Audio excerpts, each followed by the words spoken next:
হাজার কোটি টাকার মালিক বানিয়েছে, কয়েক লক্ষ পরিবারকে শত শত কোটি টাকার মালিক বানিয়েছে।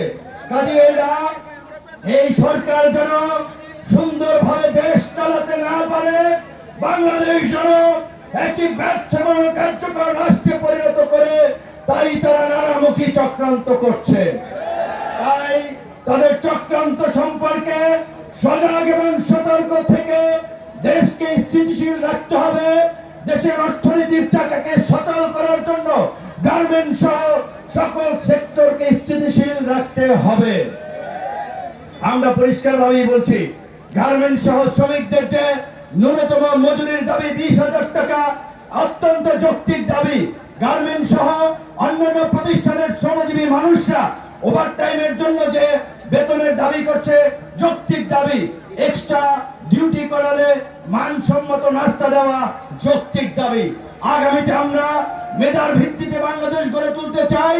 পরিকল্পিতভাবে রাষ্ট্র গঠনে আমাদেরকে কাজ করতে হবে, পরিকল্পনা নিতে হবে। আমরা মনে করি গর্ভবতী মায়েদের গর্ভবতী হওয়া থেকে শুরু করে তার মানসম্মত খাবার, সুষম খাদ্যের জন্য রাষ্ট্রকে একটা ভর্তুকি দেওয়া উচিত, যাতে মেধাবী একটা নতুন শিশুর দুনিয়াতে আগমন ঘটে। মেধাবী শিশু তৈরি হলেই আগামীর সুন্দর ভবিষ্যৎ গড়ে উঠবে।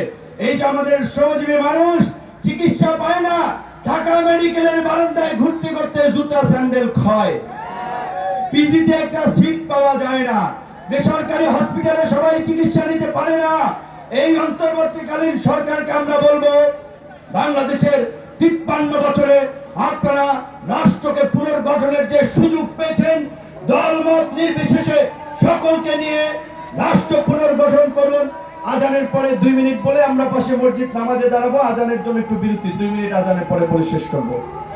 মানুষের জন্য স্বাস্থ্য এবং চিকিৎসা সেবা নিশ্চিত করার জন্য সার্বজনীন স্বাস্থ্য ব্যবস্থা গ্রহণ করতে হবে। কৃষক, শ্রমিক সকল মানুষ যেন শিক্ষার মতো মৌলিক অধিকার লাভ করতে পারে, সেজন্য শিক্ষাকে অবেতনিক করে রাষ্ট্রের দায়িত্ব নিতে হবে। আজকে আমরা দেখতে পাচ্ছি পতিত স্বৈরাচারের দোসররা গত নির্বাচনগুলোতে কিভাবে বিতর্কিত করে কেন্দ্র দখল করে জনপ্রতিনিধি হয়েছে। এই সরকার ক্ষমতা গ্রহণের পরপরই স্থানীয় নির্বাচনের সিটি কর্পোরেশন, ইউনিয়ন পরিষদ বাতিল করে নাই, করবে, পৌরসভা করেছে। আমরা সরকারের প্রতি দাবি জানাবো, এক প্রজ্ঞাপনে বিগত ফ্যাসিবাদের আমলে অনুষ্ঠিত হওয়া সকল স্থানীয় নির্বাচন বাতিল করে দ্রুত সময়ের মধ্যে বিভিন্ন জায়গায় সিটি কর্পোরেশন, পৌরসভা, উপজেলায় নতুন নির্বাচন অনুষ্ঠানের উদ্যোগ গ্রহণ করা। এবং আপনারা সেই স্থানীয় নির্বাচনের জন্য এখন থেকেই প্রস্তুতি গ্রহণ করুন। মানুষ এখন পরিবর্তন চায়, নতুন নেতৃত্ব চায়, নতুন রাজনীতি চায়। পুরানো জঞ্জালের মধ্যে মানুষ আর ঢুকতে চায় না। এই আন্দোলন কোন রাজনৈতিক দলের নেতৃত্ব হয় নাই, কোন রাজনৈতিক দলের ডাকে হয় নাই।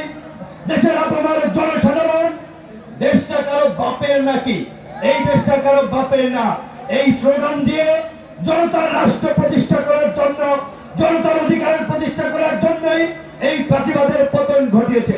কাজেই এক দখলদার স্বৈরাচার ভোট ডাকাতকে হটিয়ে বাংলাদেশে যেন আর কোন নতুন দখলদার ভোট ডাকাত স্বৈরাচার যেন তৈরি না হয়, সেই জন্য আমাদের নতুন রাজনৈতিক বন্দোবস্ত প্রয়োজন। গণ অধিকার পরিষদ গত এই 6-7 বছর এই ফ্যাসিবাদের আমলেও আপসীন ভাবে লড়াই সংগ্রাম করে ত্যাগ তিতিক্ষার মাধ্যমে মানুষের সামনে যে আপসীন ভাবমূর্তি তৈরি করেছে, আমার বিশ্বাস জনগণ এখন এই নতুনকে আলিঙ্গন করার জন্য প্রস্তুত হয়ে আছে। আপনাদেরকেও সেইভাবে প্রস্তুত হতে হবে। আমরা শুনতে পাচ্ছি গাজীপুরের শ্রমিক অসন্তোষের পেছনে একদিকে যেমন পতিত স্বৈরাচার এবং বিদেশিদের একটা তৎপরতা আছে, একই সাথে জুট ব্যবসা কেন্দ্রিক একটা আধিপত্য আছে। এই জুট ব্যবসা কারা করছে? মালিকদেরকে বলবো, মিল ফ্যাক্টরি চালাতে হলে কোন সন্ত্রাসীদের সাথে আপোষ করে যদি মিল ফ্যাক্টরি চালান, তাহলে আপনার কারখানায় সমস্যা তৈরি হবে। কোন কাউকে পরোয়া করার দরকার নাই। এইটা কোন রাজনৈতিক দলের রাজনৈতিক দলের উৎপাত সহ্য করা হবে না। এইখানে সকলের সমান অধিকার থাকবে, মিলেমিশে রাষ্ট্র গঠন করবে, সমাজ পরিচালনা করবে। সমস্ত রাজনৈতিক দলের নেতৃবৃন্দকে আমি অনুরোধ করব, শিল্প কারখানার মালিকদের সাথে আপনারা বসেন, শিল্প কারখানার মালিকদেরকে বলবো, আপনারা যদি ভেবে থাকেন অমুক দলের নেতা আমার পাশে আছে কাজে আমার সমস্যা নাই, সমস্যার সমাধান হবে না। সমস্ত স্টেক হোল্ডারদেরকে নিয়ে আলোচনা করুন।